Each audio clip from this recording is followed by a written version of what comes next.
அதிமுகவின் புதுக்கோட்டை மாவட்ட நிர்வாகிகளுடன் அக்கட்சியின் பொதுச் செயலாளர் எடப்பாடி பழனிசாமி சென்னை ராயப்பேட்டையில் உள்ள எம்ஜிஆர் மாளிகையில் ஆலோசனை நடத்தி வருகிறார். இதுகுறித்து கூடுதல் விவரங்களோடு இணைகிறார் எமது செய்தியாளர் பிரகாஷ். வணக்கம் பிரகாஷ், உங்களிடம் இருக்கும் தகவல்களை சொல்லுங்க. சட்டமன்ற தேர்தல் தோல்வி குறித்தும் கட்சியினுடைய வளர்ச்சி பணிகள் குறித்தும் மாவட்ட வாரியாக எடப்பாடி பழனிசாமி தொடர்ந்து ஆலோசனை கூட்டங்களை நடத்தி வருகிறார். இன்றைய தினம் புதுக்கோட்டை மற்றும் கடலூர் மாவட்ட நிர்வாகிகளுடன் எடப்பாடி பழனிசாமி ஆலோசனை நடத்த இருக்கிறார். முதலாவதாக புதுக்கோட்டை கட்சி அதிமுக அமைப்பு ரீதியாக செயல்பட்டு வரக்கூடிய புதுக்கோட்டை வடக்கு, புதுக்கோட்டை தெற்கு, புதுக்கோட்டை கிழக்கு ஆகிய 3 மாவட்ட நிர்வாகிகளுடன் தற்போது எடப்பாடி பழனிசாமி ஆலோசனை நடத்தி வருகிறார். முன்னதாக புதுக்கோட்டை மாவட்டம் வடக்கு, தெற்கு என 2 மாவட்டங்களாக இருந்தது. வடக்கு மாவட்ட செயலாளராக டாக்டர் விஜயபாஸ்கரும், தெற்கு மாவட்ட செயலாளராக வைரமுத்து அவர்களும் பதவி வகித்து வந்தாங்க.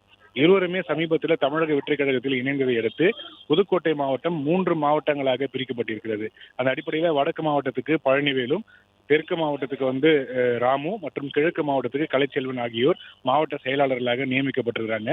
3 மாவட்ட செயலாளர்களும் அந்தந்த மாவட்டத்துக்கு உட்பட்ட முக்கிய நிர்வாகிகளுடன் இந்த ஆலோசனை கூட்டத்தில் பங்கேற்றிருக்கிறாங்க. குறிப்பாக சமீபத்தில் நடைபெற்ற சட்டப்பேரவை தேர்தல் தோல்விக்கான காரணங்கள் குறித்தும், அதே போல வரும் நாட்களில் மேற்கொள்ள வேண்டிய கட்சி வளர்ச்சி பணிகள் குறித்து இந்த கூட்டத்தில் ஆலோசிக்கப்பட்டு வருகிறது.